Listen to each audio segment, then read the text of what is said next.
Nate, how's it going, man? Connor Holt here with Wilson Motor. Just want to put a face to the name so you know who reached out to you this morning about this 2020 Jeep Wrangler here behind me. This is the one you inquired about from KSL, and I just want to do a little walk around video so you can see it a little bit closer because it sounds like you're not right here in the valley. So let me flip this around here. I'll back it out and we'll get going. So up here on the front, as you can see, we have just the halogen yellow lights on top, and then you've also got the fog lights on the bumper right here as well to help you out have a little extra light down there. You've got these parking lights here on the sides. You have the hood swap slats for the Jeeps. That's how you can do it, to take off the hood. Our tires are going to look, we have the Bridgestone Duelers. I think that's what it says upside down. They're more of a road tire, so they're not really aggressive off-roading tires. We've got a decent amount of tread left on there. We've got the Jeep Wrangler Unlimited stickers on the side with the American flag backwards there. These are what your mirrors are going to look like. And they don't have any blind spot monitors in those at all. They're just regular mirrors. You do have steps on the side there. There's really, honestly, looking around the sides, there's no scratches, dings, or dents that I can see. This color is one of my favorites. It's a Stingray gray. It's kind of like a, I don't know, a matte gray almost. This is what you're looking like in the back. There's space back here. A little bit extra storage underneath.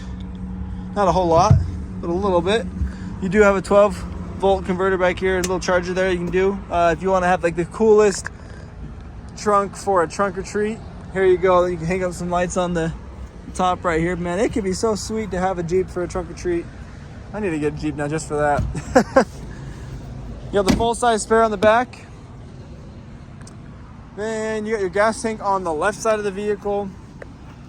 Wheels there. All these wheels do come with locks, it looks like. You have one locking bolt on there so you don't have to worry about somebody coming in and stealing the wheels off there.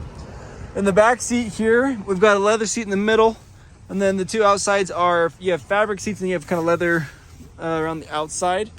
You can drop the headrest down with this little button right there. Then you can drop the whole seat down with the right one, and it comes down almost completely flat. You can do it on both sides. There are no cup holders here unless if you pull out this guy right here. You're going to have two cup holders here if no one's sitting in the middle. Let's see, maybe it had a little storage, but nope. And then you got the window controls here, and you got the air vents, which are the little spinny circle ones, so that way they can have air back here. And then both driver and passenger seat are going to have little seat pockets to be able to store a little bit in. You got those little mesh doors right here, mesh pockets, wow, on the side too. And if we get up here in the front seat, turn the volume down this a little bit so we can kind of just go over everything here from left to right. So we've got the mirror controls in the door, because obviously if you take off the door, you're going to lose your mirror too. That's one thing I like about the Ford Broncos is they have put the mirrors on the front so you can take the doors off and still have mirrors there. You have the door locks in the door. You're going to have your headlight controls right here with the fog lights, and then you're going to have the brightness of the display and the lights of the interior of the vehicle with these two knobs. Up on our cluster here, we've got RPMs, and then if you're in four-wheel drive right here, or two-wheel drive, then you've got your speed on the right. You got the center information, which is all going to be changed by this guy. You can change, there's 9 different pages you can look at.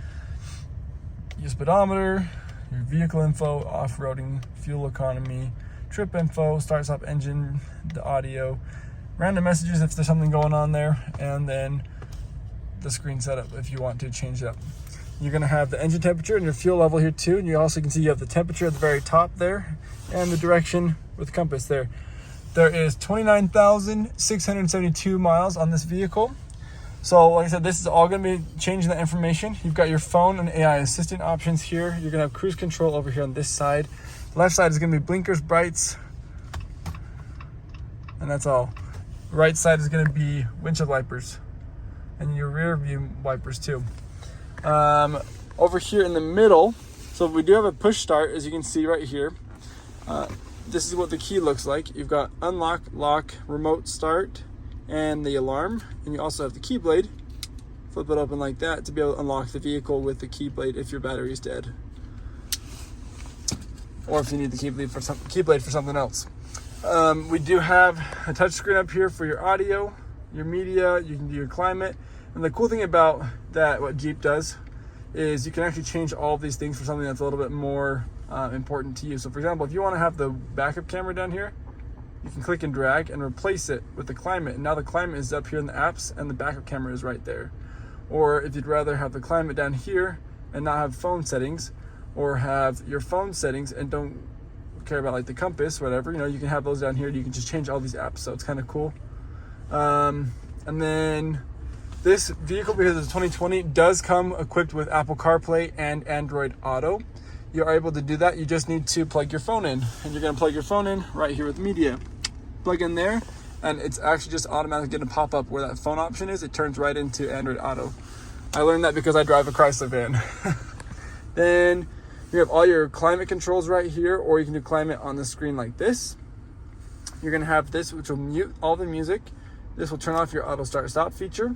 This is your traction control and your downhill assist, and this will turn the screen off on top if it happens to be too bright, and you just touch it again to turn it back on.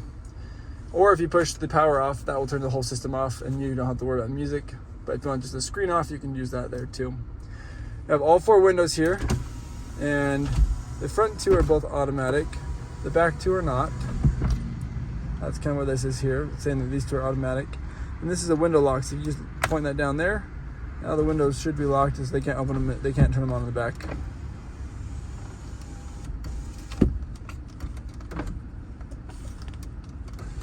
It's only automatic going down. So here you're gonna have a 12-volt charger. Like I said, this is where you're gonna be plugging your phone for charging too. You've got USB, a USB-C, you got the aux cord, and then you've got 4 auxiliary point options down here. So this is like where if you wanna have like a winch on the outside, if you wanna have lights, this is where you're gonna be plugging those into right here to be able to have all that stuff afterwards. Here's where we're gonna be shifting into drive. Flip over here to go to manual and go up and down that way. If we're in reverse, we've got the backup camera up here, and they are predictive lines. So as you turn the vehicle, it's gonna show you, or as you turn the wheel, it's gonna show you where the vehicle is going to be parking if you are going in reverse there. And then you've also got aftermarket heated seats that were put in here. So on both sides, you got these little options to be able to have heated seats. Up is hot, down is medium, and in the middle is off. Here's your cup holders, a place to hold your key right there in the middle. You got another USB for charging right there and for connecting as well. And you've got a mini storage box right there. And then you've got the glove box over here with the owner's manual, so you can always refer back to additional questions. And the last thing is you're gonna have the garage door fob right here, so that way you can not have to worry about an additional fob. You can just connect your garage right here to the vehicle. And that would be the vehicle. So like I said, we do need to have the windshield changed out. As you can see, there's a big crack right here. And I have had that put on order today, so we should have it here by tomorrow at the latest, and you can have it in and out within an hour or 2. So other than that, it's ready to drive and take for a spin. If you want to come down, hopefully we'll see you here soon to drive it and see if this is the next Jeep for you. Thanks, man. Let me know if you have any more questions.